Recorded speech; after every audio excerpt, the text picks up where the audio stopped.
அனைவருக்கும் வணக்கம். இன்றைக்கி வீடியோவில் ஏடிஎம் மிஷினில் பணம் எப்படி நம்ம டெபாசிட் பண்ணுறதுன்னு சொல்லி இந்த வீடியோவில் பார்க்க போகிறோம். இது அனைவருக்கும் பயன்படும். ஏடிஎம் மிஷின்லேயே பார்த்திங்கன்னா சிடிஎம் மிஷின் சொல்லுவாங்க. அதில் தான் நம்ம பணம் போட முடியும். எல்லா ஏடிஎம்லேயும் பணம் போட முடியாது. ஃபஸ்ட்டு பணம் போடுறதுக்கு ஏடிஎம் கார்டில் சிப்பு வந்து மிஷினை பார்த்து இருக்க மாதிரி நம்ம ஃபஸ்ட்டு அந்த கார்டை நம்ம உள்ளே சொருகிக்கணும். நல்லா அழுத்தி உள்ளே சொருகணும். இப்போ இந்த மிஷினில் பார்த்திங்கன்னா இந்த கார்டு ட்ரான்ஸ்லேஷன் முடிய வரையும் இந்த கார்டை ரிமூவ் பண்ணக்கூடாதுன்னு சொல்லி சொல்லுது. சில மிஷினில் நம்ம ஏடிஎம் சொருகணுன்னு ரிமூவ் பண்ணுற மாதிரி ஆப்ஷன் வரும். இதில் ரிமூவ் பண்ணக்கூடாதுன்னு சொல்லுது. இப்போ வந்து ப்ளீஸ் வெயிட்னு சொல்லுது. இதில் லாங்குவேஜ் நம்ம செலக்ட் பண்ணிக்கணும். இங்கிலீஷு, ஹிந்தி, தமிழ் இருக்கும். இப்போ நான் இங்கிலீஷை செலக்ட் பண்ணிக்கிறேன். செலக்ட் பண்ணோன்னா இதில் லெஃப்ட்டு ஆப்ஷன் பார்த்திங்கன்னா டெபாசிட்னு ஒரு ஆப்ஷன் இருக்கும். அதை செலக்ட் பண்ணிக்கலாம். செலக்ட் பண்ணிவிட்டு இதில் கண்டினியூ அதை செலக்ட் பண்ணிக்கலாம். இப்போ கேஷ் டெபாசிட்னு ஒரு ஆப்ஷன் இருக்குது பாருங்கள், அதை செலக்ட் பண்ணிக்கலாம். செலக்ட் பண்ணோன்னே ப்ளீஸ் வெயிட்னு வரும். இப்போ வந்து 2 லட்ச ரூபா வரையும் அமௌண்ட்டு நம்ம பணம் போட்டுக்கலான்னு சொல்லுது. இப்போ கண்டினியூ கொடுத்துக்கலாம். இப்போ வந்து 10லேருந்து 99க்குள்ளே 2 நம்பர் மட்டும் நம்ம ப்ரெஸ் பண்ண சொல்லுது. இது வந்து எஸ்பிஐ ஏடிஎம்மில் மட்டும் தான் இந்த மாதிரி வரும். மற்ற ஏடிஎம்மில் அந்த மாதிரி வராது. 2 நம்பர் மட்டும் நம்ம என்ட்ரு பண்ணிக்கலாம். என்ட்ரு பண்ணிவிட்டு எஸ் கொடுத்துக்கலாம். எஸ் கொடுத்தாச்சு. கொடுத்தோன்னே உங்கள் ஏடிஎம் கார்டுக்கு பின் நம்பர் கொடுத்துருப்பாங்களா, ஒரு 4 நம்பர், அந்த நம்பரை என்ட்ரு பண்ணிக்கணும். என்ட்ரு பண்ணிக்கலாம்.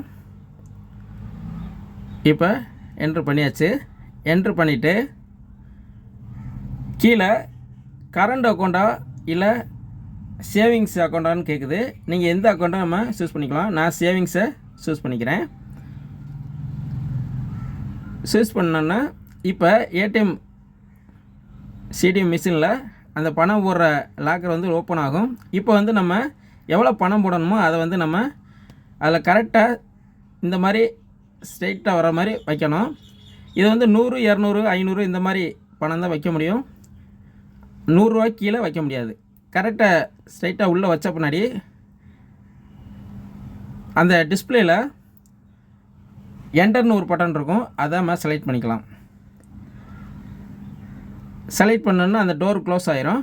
க்ளோஸ் ஆனோன்னா வேலிடேட்டிங் கேஷ்னு வருது. அதாவது பணம் எண்ணிக்கிட்டு இருக்கும். அந்த மிஷினு உள்ளே எவ்வளோ பணம் போட்டிருக்கீங்களோ அதை கவுண்டிங் பண்ணும். இப்போ இதில் ஏதாவது பணம் வந்து ரொம்ப பழைய நோட்டாக இருந்தாலோ இல்லைன்னா அதில் எழுதியிருந்தாலோ வெளியே ரிட்டர்ன் வரும். இப்போ வந்து எதுவும் வரல. இப்போ நம்ம போட்ட பணம் எவ்வளோ நம்ம பணம் டெபாசிட் பண்ணியிருக்கோம்னு இப்போ டிஸ்பிளேயில் காட்டுது. 500 தாளில் 1, 100 தாளில் 2, மொத்தம் 700 நான் பணம் போட்டிருக்கேன். கரெக்டாக இருந்துச்சுன்னா கன்ஃபார்ம் அப்படின்னு ஒரு பட்டனை கொடுத்துக்கலாம். அதை செலக்ட் பண்ணிக்கிங்க. செலக்ட் பண்ணோன்னா your translation be processed please வெயிட்னு வருது. ஆமாம், கொஞ்சம் நேரம் வெயிட் பண்ணணும். கொஞ்சம் வெயிட் பண்ணி பார்க்கலாம். வெயிட் பண்ணோன்னா இதில் இப்போ இந்த ரிசிப்ட்டுங்கிற இடத்துல லைட் எரியும். இதில் வந்து உள்ளேருந்து ஸ்லிப் வெளியே வரும். அதை வந்து நம்ம எடுத்துக்கிட்டு நம்ம பார்த்தோம்னா நம்ம எவ்வளோ டெபாசிட் பண்ணணுமோ அது கரெக்டாக அந்த ஸ்லிப்பில் காட்டும். கரெக்டாக வருங்க. 700 டெபாசிட் பண்ணது காட்டுது. இந்த மாதிரி ஸ்லிப்பு வந்த பின்னாடி ட்ரான்ஸ்லேஷன் கம்ப்ளீட்டட் அப்படின்னு வருது. ப்ளீஸ் டேக் யுவர் கார்டுன்னு வருது. இப்போ வந்து நம்ம ஏடிஎம் கார்டை வெளியே எடுத்துட வேண்டியதான். இப்போ எடுத்த பின்னாடி இப்போ எல்லாம் கம்ப்ளீட் ஆகிடுச்சு. பணமும் எடுத்தாச்சு. இப்போ வந்து கடைசியாக அந்த கேன்சலுங்கிற பட்டனை நம்ம அமைக்கிறணும். இப்போ அவ்வளோதான் நண்பர்களே, பணம் நம்ம எடுத்தாச்சு.